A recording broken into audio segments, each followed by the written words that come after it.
Arrêtez de croire que vous allez améliorer votre accent en lisant des listes de vocabulaire. La vérité, elle est dans vos écouteurs. Votre playlist, c'est l'outil de coaching le plus puissant que vous possédez si vous savez comment l'écouter. Aujourd'hui, je vais vous montrer comment transformer vos morceaux préférés en une séance de musculation pour votre mâchoire. On va passer de l'anglais scolaire à l'anglais fluide et naturel des Américains. Hello everybody, it's Coach Joe, your English coach. Without further ado, let's get started. La méthode s'appelle la méthode des 4 fréquences. Étape 1, le final click. Le plus gros marqueur de l'accent français, c'est de laisser mourir la fin des mots. En anglais, si vous ne claquez pas la consonne finale, le mot est incomplet. Exemple, dans All Night Long, All Night de Lionel Richie, il ne dit pas All Night Long, n'est-ce pas? D'abord, il ne prononce pas le L de all, il avale le T à la fin de night, mais le prononce juste, fait un clic et met un G précis sur long.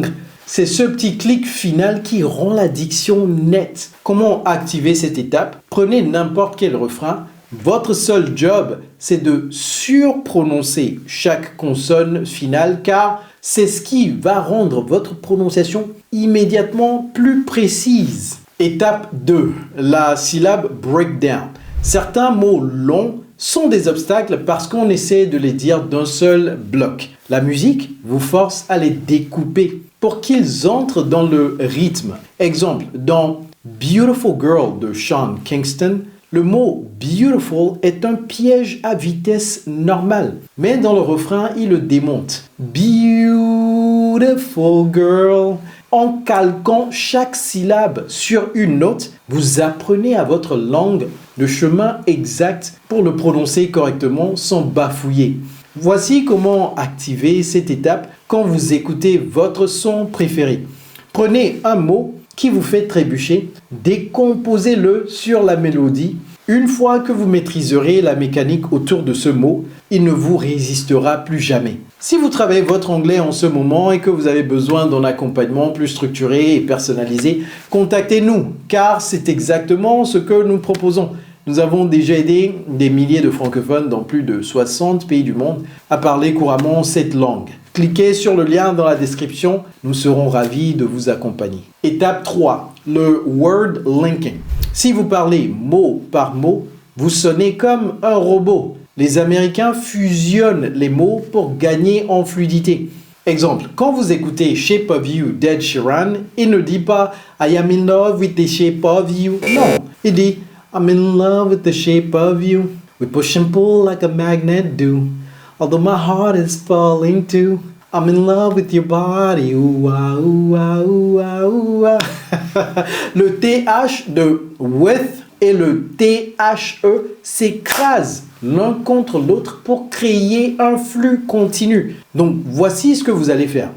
Repérez une phrase rapide en un seul bloc de son. Sans vous arrêter sur chaque mot, faites l'effort de parler vite et de façon fluide. Prononcez chaque phrase comme si l'air devait sortir de votre bouche sans aucune interruption. C'est ça qui crée la fluidité. Dites-moi en commentaire quelle chanson américaine vous a appris quelque chose sur la prononciation de l'anglais, même sans le faire intentionnellement. Je suis curieux de savoir et je lis tous vos commentaires. Étape 4, l'accent tonique. L'anglais est une langue de relief. Si vous mettez l'énergie au mauvais endroit, on ne vous comprend pas. La musique place toujours l'accent tonique sur le temps fort, c'est-à-dire le beat. Par exemple, dans Umbrella de Rihanna, elle ne dit pas umbrella de façon plate. Elle fait exploser le BRE, parce qu'il tombe pile sur la batterie. You can stay under my umbrella, Ella, vous voyez umbrella, ok? Pour activer cette étape, prenez votre son préféré et claquez les doigts sur le rythme. La syllabe qui tombe sur le claquement, c'est celle que vous devez projeter avec plus de force quand vous prononcez le mot en question. Copiez ce relief et votre accent changera instantanément de dimension. Voici un conseil de pro.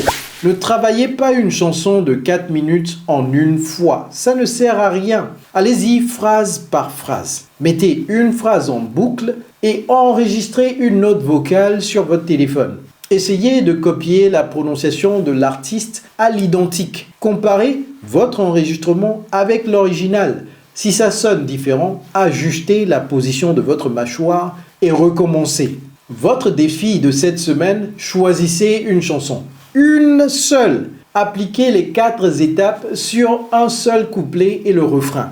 Puis revenez en commentaire avec le titre de la chanson et dites-moi comment cette méthode a amélioré votre prononciation. Si cette vidéo vous a aidé, likez et partagez-la. Et si vous avez aimé ce contenu, je suis sûr que cette autre leçon va vous plaire aussi. Alors cliquez ici pour la regarder maintenant. It's Coach Joe, your English coach. Take care.